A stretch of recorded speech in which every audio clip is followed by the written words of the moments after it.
राज्यातील लाखो शेतकऱ्यांसाठी मोठी आणि दिलासादायक बातमी। राज्य शासनाच्या पुण्यश्लोक अहिल्यादेवी होळकर शेतकरी कर्जमुक्ती योजनेची दुसरी यादी आज 24 जुलै रोजी जाहीर होणार आहे। या टप्प्यात हजारो पात्र शेतकऱ्यांना कर्जमाफीचा लाभ मिळणार असून पुढील प्रक्रिया देखील सुरू करण्यात येणार आहे। पाहूया सविस्तर रिपोर्ट।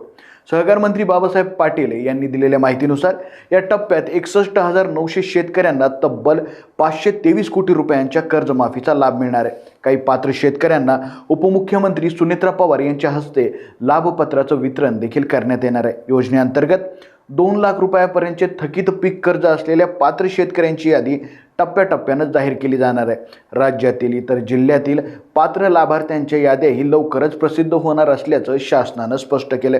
राज्यातील सुमारे 56 लाख पात्र शेतकऱ्यांना या कर्जमुक्तीच्या योजनेचा लाभ मिळणार असून ही राज्यातील महत्त्वाकांक्षी कर्जमाफी योजना मानली जाते।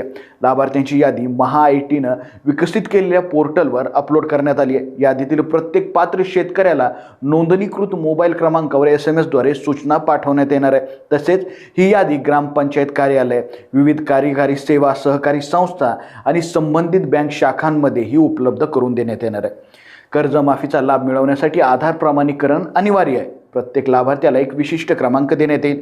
त्या क्रमांकाच्या किंवा आधार क्रमांकाच्या आधारे राज्यातील सुमारे 32,000 आपले सरकार सेवा केंद्रामध्ये आधार प्रमाणीकरण करता येणार आहे।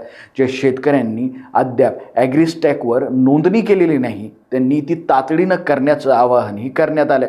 राज्य शासनाच्या या निर्णयामुळे लाखो शेतकऱ्यांना आर्थिक दिलासा मिळण्याची अपेक्षा आहे। आता पात्र लाभार्थ्यांनी यादीत आपलं नाव तपासून आधार प्रमाणीकरण प्रक्रिया वेळेत पूर्ण करणं आवश्यक ठरणार आहे। अधिक अपडेट्ससाठी लोकाशा टीव्ही पाहत राहा। धन्यवाद।